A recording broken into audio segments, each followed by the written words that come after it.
bakit namin tinitindigan yung aral na si Kristo'y tao? Sino ba may sabi na siya ay tao? Juan 8:40. Sabi ni Kristo, datapat na ipinagsisikapan ninyo kong patayin na taong sa inyo'y nagsaysay ng katotohanan na aking narinig sa Diyos. Tao siya, sabi niya, yung katotohanan yon, narinig niya kanino? Sa Diyos. Inaunawaan ba ito ng iba? 43, sabi ni Kristo, bakit hindi nyo napag-uunawa ang aking pananalita? Meron sa sinabihan, hindi nauunawaan yung sinasabi niya. Sino yon? Kayo'y sa inyong amang Diablo. Yung si Kristo'y tao, nagsasabi ng katotohanan, narinig niya sa Diyos, ando sa tunay na Diyos, hindi nauunawa ng mga taong sa Diablo. Kaya, magtanong tayo sa mga kaibigan natin. Ano paniniwala ng Diablo tungkol kay Kristo? Kapareho ba ng sinabi ni Kristo na siya'y tao? Kapatid na Ramil. Malaking tunggalian, libro po ng mga Sabatista.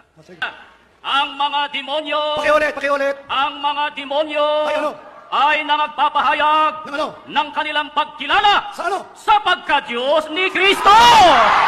Sinabi mo si Kristo, tao, sisigaw ako. Hindi tao si Kristo, kundi nagkatawang tao. Ngayon kapatid Naril, sabihin nila si Kristo, yun ang Diyos na naging tao. Pwede ba yun kapatid Naril, ang Diyos ay maging tao?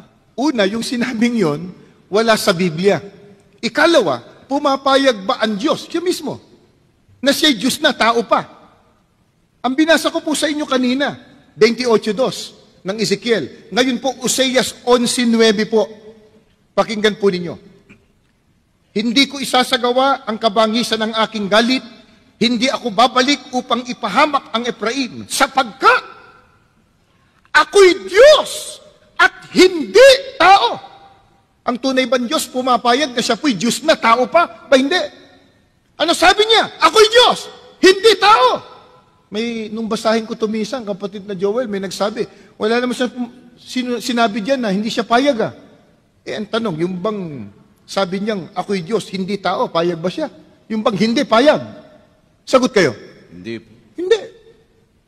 Ang sabi ng Diyos, ako'y Diyos, hindi tao. Yung tao, sabi ng Diyos, ikaw ay tao, hindi Diyos. Anong sabi ni Kristo? Ako'y tao na nagsasabi ng katotohanan ng narinig ko sa Diyos. Yun ang katibayan.